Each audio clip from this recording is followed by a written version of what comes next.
Muito bem, gente. Boa tarde, Boa tarde. capital, povo trabalhador.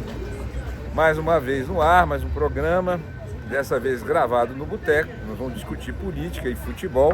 Não tem lugar melhor do que o Boteco. Hoje, vocês sabem dos problemas técnicos que eu tive com o YouTube, que basicamente estão no operador, né? Então eu não consegui colocar o Eduardo na live, então eu trouxe ele fisicamente. Está aqui, ó. Pronto. Eduardo está aqui conosco. Resolvido o problema técnico, vim ao vivo.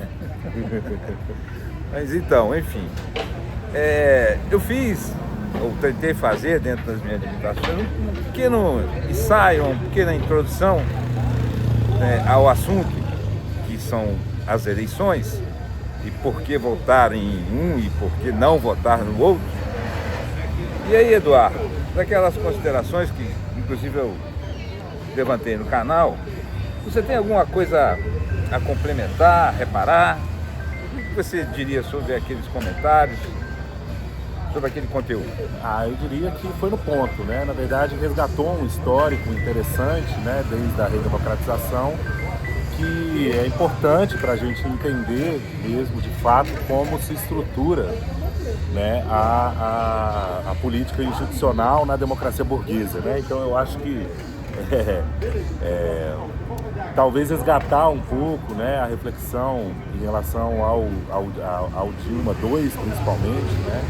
Eu acho que na sua fala parecia manter uma determinada estrutura de modelo econômico, né, do Joaquim Levy, mas entendendo que tentou-se fazer, né, o que chamou dali, né, inclusive a imprensa adorava chamar de nova matriz econômica, né, que de nova não tinha nada, mas enfim, era uma tentativa de um resgate à industrialização ali que a Dilma fez, e justamente por isso ela começou a ser atacada dentro do parlamento pelo Eduardo Cunha e etc, né, além, obviamente, da perspectiva de lavajatista e etc da época, né, mas enfim, é bom fazer essa ressalva para a gente entender que talvez houveram tentativas, e toda vez que a classe trabalhadora tenta, né, de alguma maneira acessar esse espaço na política institucional, ela é limada de lá, né? Então é importante a gente entender esse aspecto também,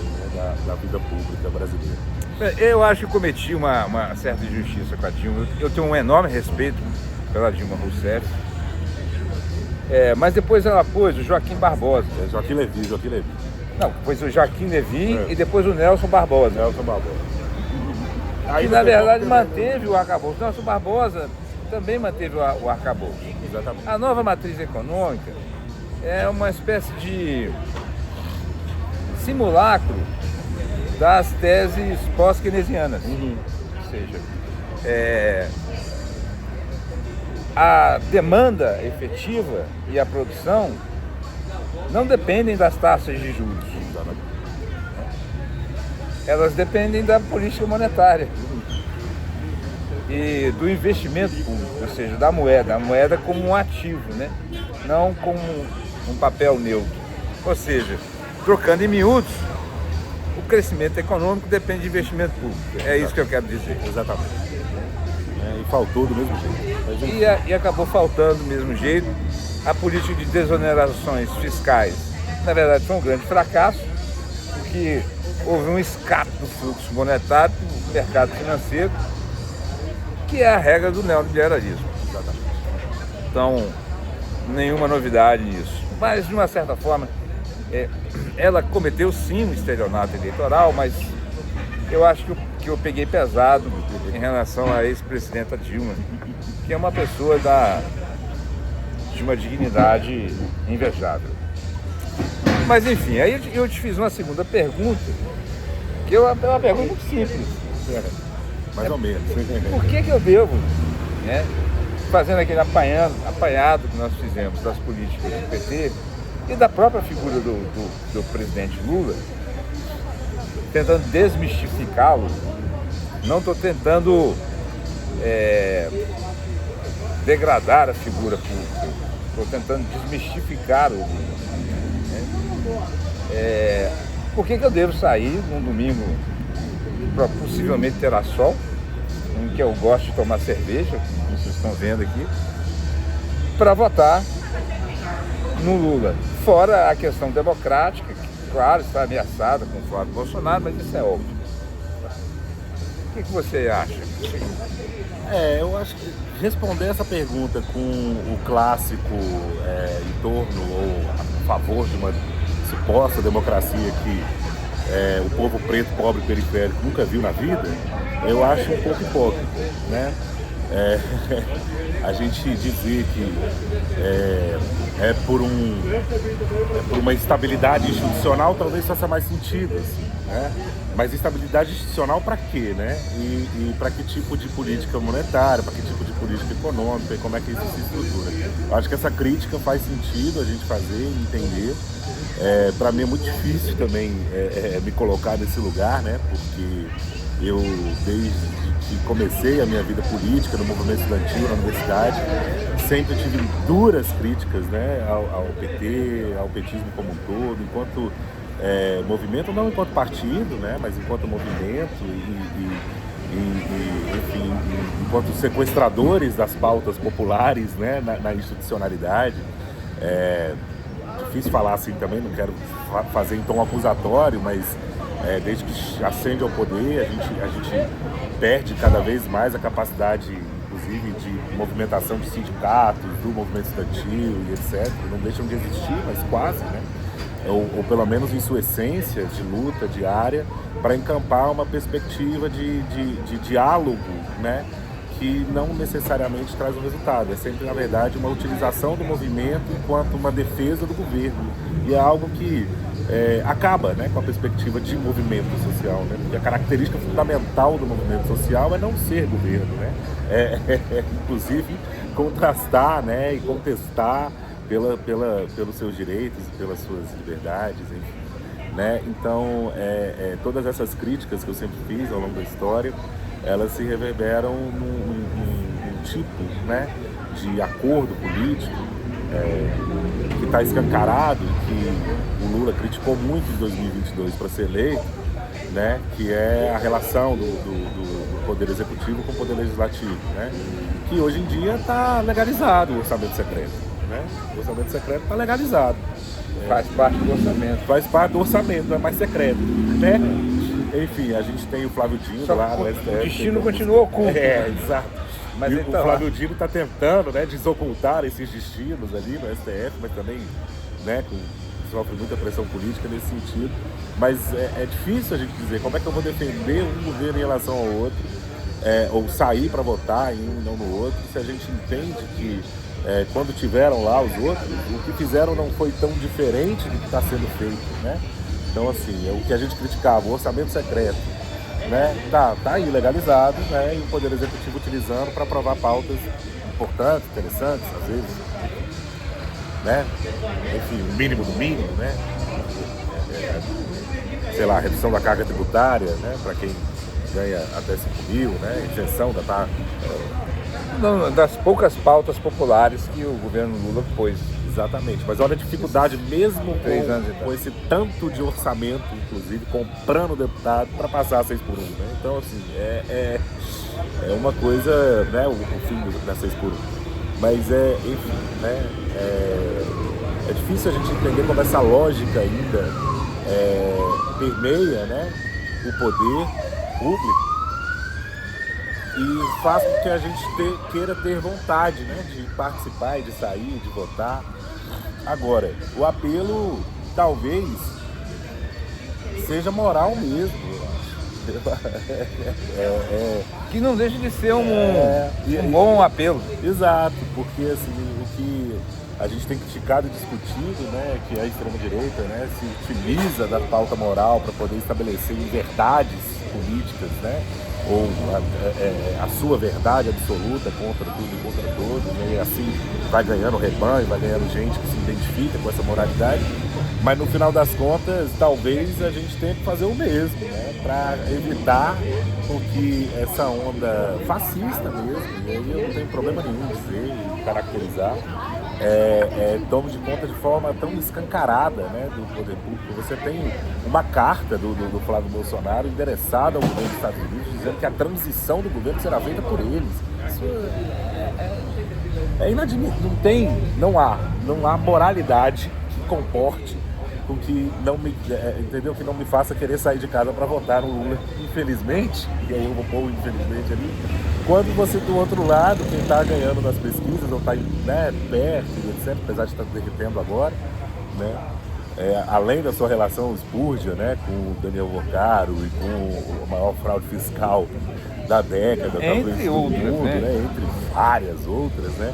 Uma carta endereçada ao governo dos Estados Unidos dizendo que a transição do governo do Brasil será feita por Donald Trump e seus cachorros, né? Vou chamar assim. É a manifestação mais explícita da submissão da burguesia brasileira à burguesia internacional? Com certeza, de fato. Né? Não na dizendo, história?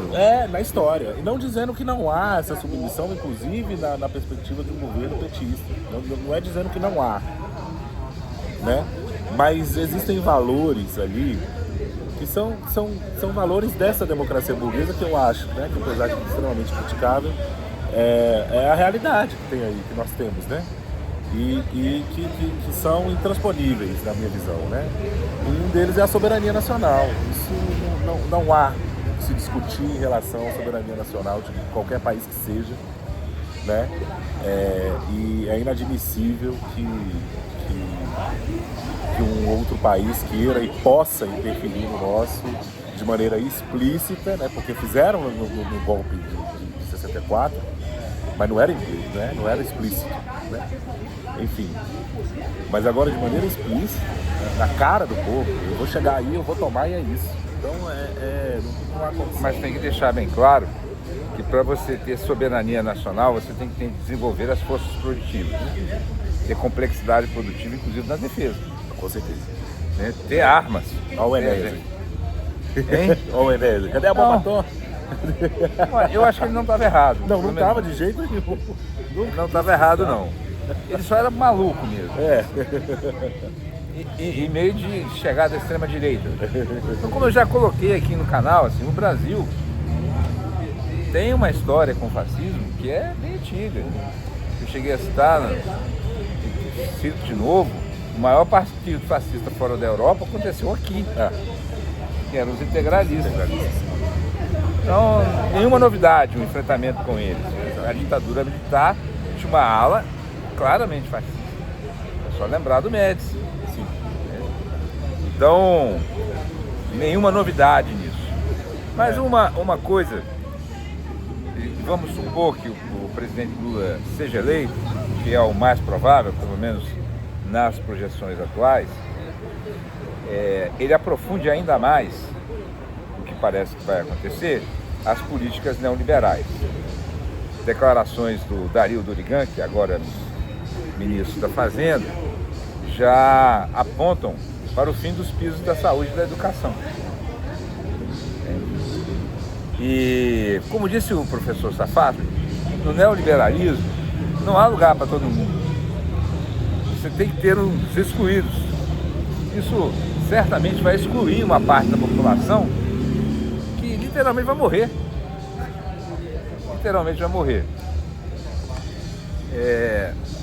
E eu, às vezes, antevejo um certo risco mesmo para o próximo governo do PT de tensões sociais sérias, como aconteceram em 2013. Só que talvez até mais sérias e mais intensas. Porque o Lula também está bem velho. Você concorda com isso? Você tem essa sensação? Olha, eu tenho, na verdade, até eu posso chamar até de medo mesmo, né? Apesar de entender que é um movimento natural, né? E quando eu chamo de natural, eu estou querendo me referir a social mesmo. É um movimento que vai acontecer sempre, né? Quando você tem uma política econômica que estabelece outsiders, né? Então, e que empurra, né? A população, principalmente a população que não tem acesso a essa institucionalidade, à margem, né? Para a marginalidade, para, enfim, trazer elas da vida, para as periferias, né? O movimento que vai acontecer é esse. As pessoas, elas vão se revoltar, elas vão se E aí, o quanto isso é bom, o quanto isso é ruim, depende da conjuntura. Mas eu acredito que o medo é esse, né? De que não se consiga barrar ou não se consiga projetar uma nova forma de desenvolvimento. E assim, para mim está muito claro, se você coloca, sei lá, né, o Banco Central autônomo, né, e que mantém a taxa de juros no absurdo, inclusive aumentando, né, se você se diz ou pretende ter uma política de desenvolvimento diferente, então é algo que, de fato, eu não vejo possibilidade de mudança repentina ou agora ou no próximo governo. Mas de uma maneira, fazendo uma análise sociológica, bom, a gente já sabe, a análise sociológica é sua, né? Não minha. Né? Mas a gente já sabe, pela teoria política formulada por Marx, e pela própria teoria, a teoria de Keynes, sobre emprego, taxa de juros e moeda, né? A grande teoria dele, que a gente pode inferir que o neoliberalismo é uma enorme abstração. Sim. Por que esses caras chegam na televisão e falam com verdade absoluta? Nunca se concretizou na prática. Ideologia pura. Nunca se concretizou na prática. O maior exemplo disso é que o grande teórico deles, os dois grandes teóricos, o Hayek e o Friedman, falam de um indivíduo abstrato. O Hayek chega a colocar a sociedade como se fosse um sincício, né? De células que agem independentemente, mas no final o produto é um conjunto. O que é uma maluquice se você analisar a sociedade dessa forma, traçar esse paralelo. Né? Qual a explicação para que a gente continue repetindo esse tipo de bobagem depois de 46 anos? Por que tem gente que acredita piamente nisso? Eu acho tem os de má fé, mas tem gente que acredita. E aí eu coloco mais do que 46 anos. Ajeitar um pouco. Eu coloco um pouco mais de 46 anos nisso, porque essa tese, não necessariamente a ideologia neoliberal, que eu vou chamar de ideologia, não é ciência, é uma pura ideologia. Dá longe. Ela parte também nessa análise, quando você fala desse indivíduo, de uma perspectiva funcionalista, né? Da teoria funcionalista, que flertava com o positivismo ali no início, né? No fim do século XIX, enfim. Depois o microfuncionalismo na escola de Chicago, né? Primeira, segunda geração. Mas, de fato, a escola austríaca também, logo em seguida. E aí um neofuncionalismo que nasce, né, justamente nessa perspectiva, em contraposição à teoria crítica, enfim, de Luhmann, por exemplo, né, alguns teóricos ali, que acreditam, que vendem a ideia, né, de que o sistema social é composto por vários sistemas autopoéticos, né, que tem suas regras próprias e que se autoalimentam, né, como se a estrutura social não interferisse nas regras, né? Então, assim, a teoria do direito, por exemplo, o direito contemporâneo, bebe muito nessa ideia abstrata de que é um campo, né? Um sistema fora de todo o resto, né?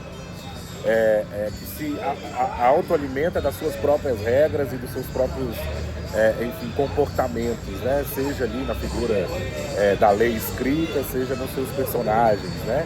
Então, é uma loucura extraordinária, né? E é justamente por isso que a gente não tem, na teoria do direito contemporânea, né, um entendimento de qual é a melhor forma de se punir, né? Meu livro fala um pouco sobre isso. Justamente porque a teoria ela é dominada por essa perspectiva individual, né, desse indivíduo abstrato, né, e não só do indivíduo, mas desse sistema abstrato de funcionamento racional. O insício do Hayek. Uma racionalidade irracional, eu vou chamar assim, porque isso combina muito com o Hayek. Deixa eu só te interromper para te contar. Quando ele chega no Chile, do Pinochet, para Chile e Nova York, foram os dois grandes laboratórios do neoliberalismo, né? Um dia nós vamos conversar sobre a experiência de Nova York. É muito interessante para conhecer o que é esse tal de neoliberalismo.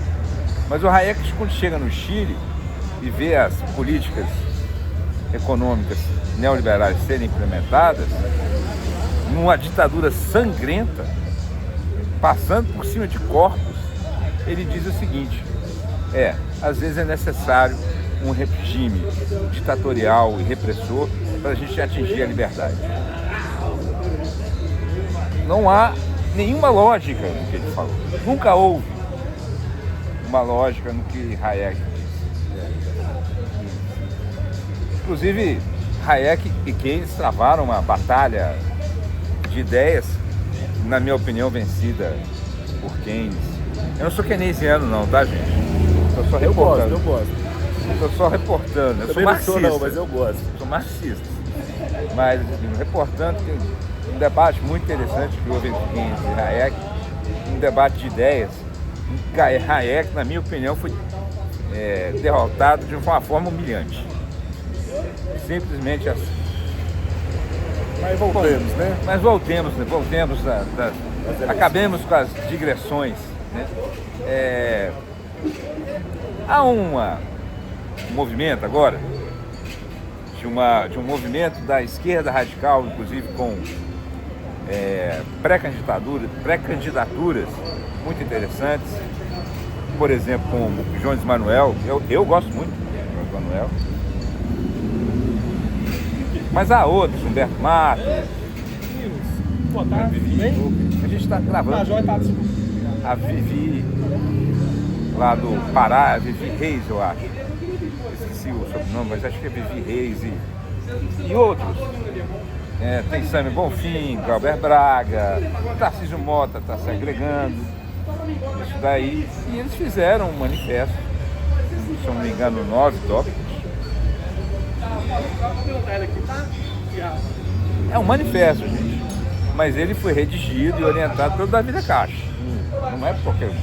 Entre outros, né? Entre outros economistas de renome. É claro que nesse manifesto tem que montar um programa a partir dele. A pergunta é a seguinte: qual é o impacto que essa esquerda radical pode ter nessas eleições e na próxima legislatura? Eles vão conseguir fazer alguma coisa? Porque receberam críticas, por exemplo, do Elias Jabbour. Também tenho o maior respeito pelo Elias Jabbour. A crítica do Elias Jabbour é o seguinte: olha, sem conversar com o Centrão, não sai nada. Porque é passivo de crítica também, o que ele falou. Na verdade, é a articulação institucional que vai determinar os avanços que nós precisamos fazer. Bom, eu queria te perguntar o que você acha disso. Vamos lá. Eu me lembro quando eu me fiz essa pergunta, eu tinha acho que 19, 20 anos na época, mas faz um tempo já, né? 34 agora. Quando o meu grupo político à época foi lançar chapa para o DCE da UNB, né? Na Universidade de Brasília. Que era um grupo político, à época eu participava de um grupo. Eu fui do DCE, eu sei. Um grupo um pouco anarquista na época, com muitas críticas, né? Assim, enfim, eram outros tempos, né? Enfim. Já mudei, viu, galera? Eu era todo esquisito. E aí eu cheguei para os meus companheiros ali de movimento político e perguntei por que a gente disputa essa via institucional se a nossa pegada é a ação direta, né? Se a nossa pegada é o debate concreto e não no consune, não no conselho, e não no, né? E a resposta que me deram até hoje é uma que eu utilizo, né, para essas reflexões de como essas candidaturas são importantes, né, existirem, para as pessoas conhecerem mesmo, para as pessoas terem acesso ao discurso, à narrativa, à proposta, à perspectiva, para ser colocado em xeque, inclusive, a ideia de que a esquerda é uma coisa só, ou de que isso aqui é de esquerda, aquilo não é de esquerda, né? O entendimento de como as propostas estão alinhadas diretamente a uma concretude, a uma materialidade, né, exposta, né, e viva. E a gente sabia que, dentro da perspectiva do movimento estudantil à época, né, os movimentos que disputavam o BCE, enfim, eram movimentos da esquerda hegemônica, da esquerda institucional, o PT estava no poder, então era impossível a gente ter uma quantidade de votos que nos representasse ali, ou representasse risco para chapas que de fato iriam disputar ali, né? Mas ao mesmo tempo era o lugar onde a gente podia conversar com os estudantes, era o lugar onde a gente podia entregar o nosso panfleto preto e branco, com pouco recurso, nada colorido, mas com muita verdade, com muita análise, com muita, enfim. E aí eu vejo o Jones, eu vejo essas candidaturas dessa maneira. Assim, inclusive o Jones com boa perspectiva de ser bem vontade, de chegar lá mesmo, né? Porque tem tido um avanço nas redes sociais, né? Aparecido, né, de forma clara. Eu acho que tem chance, né? Agora, a questão, de fato, ali, eu acho que numa candidatura do Jones não é necessariamente ele chegar lá, né? O que ele vai fazer quando chegar lá, né? Isso daí vai depender muito, né, de fato, de como a política institucional se regula, né? E é muito diferente do tipo de luta que ele está acostumado a travar, né? Então, inclusive, pode até decepcionar muitas pessoas, né, quando chegar lá, porque pode se amarrar um pouco, né? Mas é importante que esteja, né? Se você for ver essas candidaturas soltas, né, da extrema-direita, são pessoas, enfim, que não batem um leque, um credo, não falam nada, mas estão lá, estão falando, estão discutindo, estão sendo ouvidos, né? Sim. E então, assim, apesar de que as pautas são muito reguladas ali, né, pelos outros, mas é importante chegar nesses espaços, é importante que esse discurso, que as narrativas, né, que a esquerda radical possui, inclusive, de noção da realidade social, de fato, possam ser vistas, né, no discurso institucional da política brasileira. Talvez com uma perspectiva pequena ainda, tímida, né, mas pelo menos uma perspectiva, né, de debate, de diálogo. Olha, Glauber e Sâmia Bastante tempo. fazem muito barulho. E eles batem de frente com a extrema-direita de uma forma muito efetiva. Exatamente. O Jones é um reforço. Sim. Mas, como você disse, a institucionalidade é uma parte da equação. Talvez seja até a parte menor. Eu acho que é isso, assim. Porque, de fato, por exemplo, vamos pro caso concreto, né? Vamos pensar em caso concreto. O fim da 6x1, se fosse essas candidaturas, né, não se discutia. Glauber Braga teve uma atuação decisiva. Exatamente. Glauber, a própria Érica Hilton. Então, assim, A Érica Hilton, sim. Mas a Érica Hilton está no campo do lulismo, né? Agora? Sim. Mas todos eles, a gente vai olhar e vai dizer que todos eles estão, né? Sobre o guarda-chuva. Sobre o guarda-chuva, Do né? mestre dos magos. Sobre a luz difusa do abajur lilás, né? E depois todo mundo sai correndo, dizendo não tenho nada a ver com isso, né? Mas tudo bem, não tem problema. Gente, esse é o momento que a gente fala assim, olha, a live tem que começar a acabar. Mas enfim, né? Mas é importante que estejam, né? E é importante que possam pautar, né? Tomar esses espaços de poder, né? De representação da classe trabalhadora para a classe trabalhadora. Então, eu acho que é muito justo que se organizem em partidos e é muito justo que consigam alcançar esse espaço, por mais que a gente saiba que não há uma perspectiva de mudança, né, ou de transformação, vamos dizer assim, por esse caminho necessariamente, né, mas é importante que se esteja ali, né? Então, a minha análise é essa, tem que estar mesmo, tem que pôr a cara para bater, né? No DF a gente tem uma candidatura lá para deputado distrital, né? Então, a gente está sempre se organizando aí, tentando ver como é que a gente acessa esses espaços. E é aquela coisa, aqueles que não acessarem ganham poder político, né? Então, por exemplo, a nossa candidatura lá no DF, em Brasília, com a Gabi, que é uma companheira muito querida, a nossa perspectiva não é ganhar a cadeira, mesmo porque a gente não tem estrutura para isso, não tem dinheiro para campanha, enfim, um bando de jovens se reunindo e tentando fazer alguma coisa. Mas entendendo que na última eleição ela teve 526 votos e começou a ser procurada por outras pessoas, né? E essa é a ideia, que a gente consiga chegar a uns 3 mil, vamos dizer assim, né? Em Brasília, bastante voto, assim, uma pessoa que não está no meio necessariamente, né? E isso dá visibilidade e dá poder político à voz dessa menina, que é uma menina periférica, de Brasília, enfim, e do entorno, né? Da ocidental, tem muito a contribuir no debate público e que começa a ser procurada por outras candidaturas, inclusive eleitas, né? De tipo, opa, você teve tantos votos, você tem uma galera aí, como é que tá aquele trabalho lá que você está realizando na Santa Maria, como é que a gente faz para ajudar? Então, assim, é uma forma, né, de ser ouvido e de acessar os espaços políticos, né, e o debate público. Então, é isso, eu acho que tem que fazer isso. Muito bem. Então, eu acho que a gente pode sintetizar essa conversa, assim, sim, o governo Lula foi uma continuidade de Fernando Henrique Cardoso, lembrando aquela clássica entrevista do Brizola ao Roda Viva, né? Dizendo assim, o Lula quer ser Fernando Henrique. O Brizola disse literalmente. O Fernando Henrique é uma espuma da história. Espuma da história, como ele falou, que se concretizou na prática.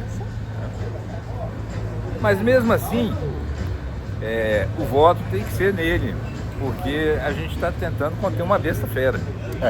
Uma besta fera que pode entregar nosso país e jogá-lo num abismo.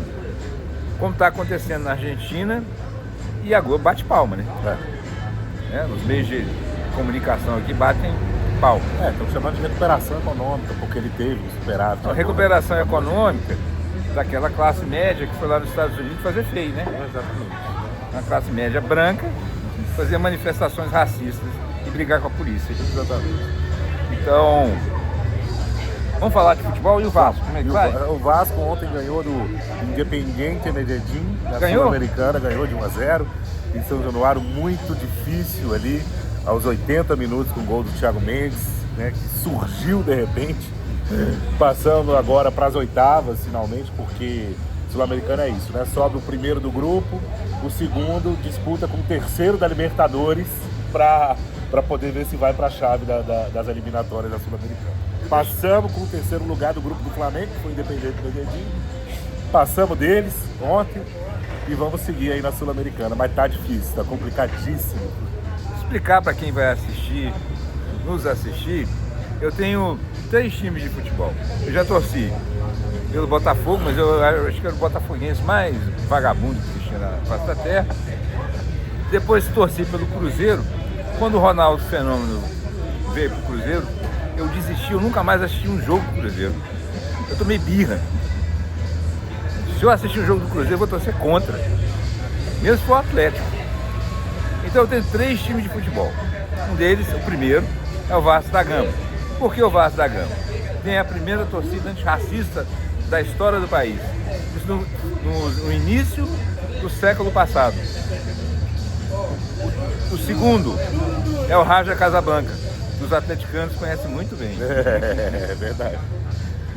Porque tem uma torcida pró-Palestina, com manifestações que emocionam as manifestações que eles fazem nos jogos do Raja Casablanca.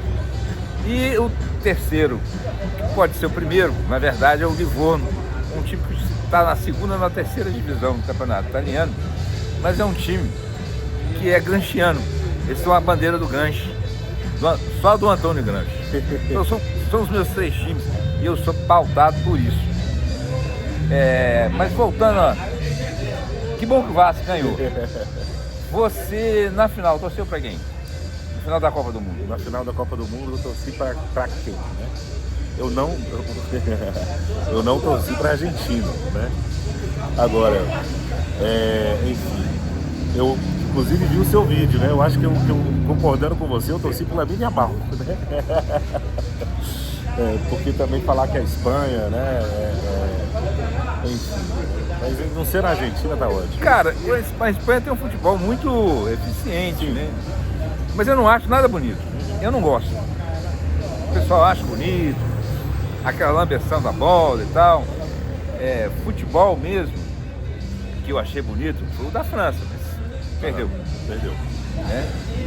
Então, é isso. E essa lambeção da bola espanhola que acabou, inclusive, com o futebol brasileiro. Se você for ver, tá todo o Brasileirão, todo mundo tá jogando assim. Meu Tá Deus. imitando Guardiola.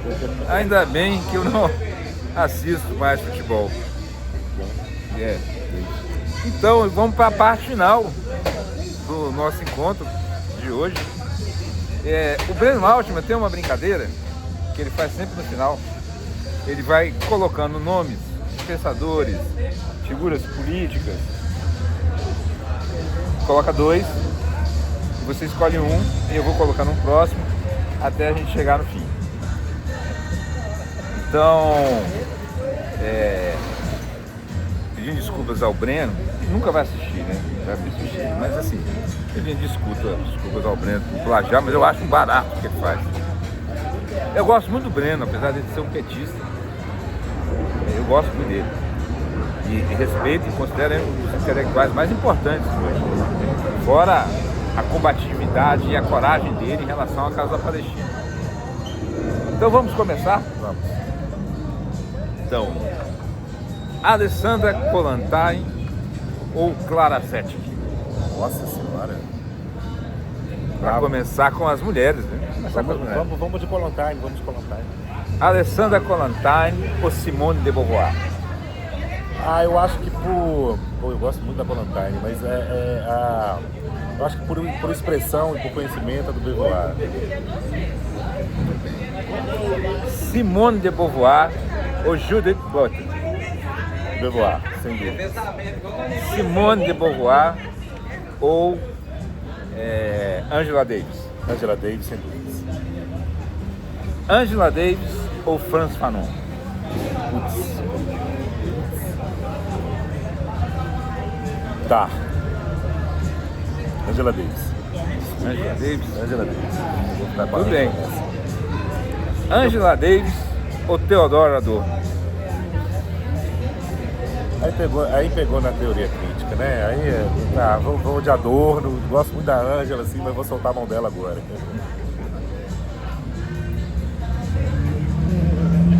Theodor Adorno ou Friedrich Hayek? Adorno, sem dúvida, pelo amor de Deus. Theodor Adorno ou Max Weber? Poxa, difícil para sociólogo. Weber é clássico, né? Mas é Adorno. Theodor Adorno ou tá acabando meu repertório? Ou Inácio Rangel? Adorno. Continua no Adorno. Theodor Adorno ou Lacan?